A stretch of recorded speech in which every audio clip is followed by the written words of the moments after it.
Because of the extreme fire and explosion hazards inherent to welding on or around containers and piping that may have combustible materials, such work should be handled only by experienced welders who review and follow the safety practices recommended in the American Welding Society document F4.1, Recommended Safe Practices for the Preparation for Welding and Cutting of Containers and Piping which had held hazardous substances.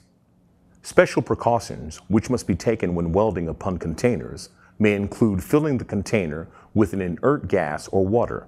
This can create a very dangerous situation if not done properly, and welding upon containers or piping should only be performed by qualified welders who are familiar with and follow procedures in the above American Welding Society document. Do not forget to look for and protect any fuel or hydraulic lines near the arc. Lines which contain a flammable liquid under pressure are particularly dangerous and should be avoided when welding.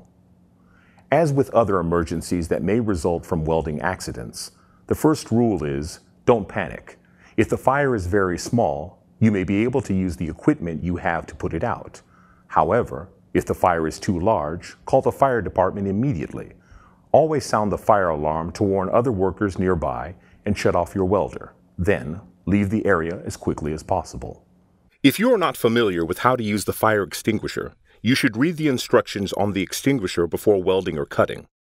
It is a good and inexpensive idea to purchase an extinguisher and try using it so you can become familiar with it. Remember that the spray from any extinguisher should be directed at the base of the fire on the material which is burning, not on the flames above the material. The above are primarily common sense safety precautions which you should already be aware of and use whenever you are arc welding. Your company may have a specific hot work permit program that may require additional precautions and procedures to be followed. Consult your safety coordinator or your supervisor for the appropriate training and certification.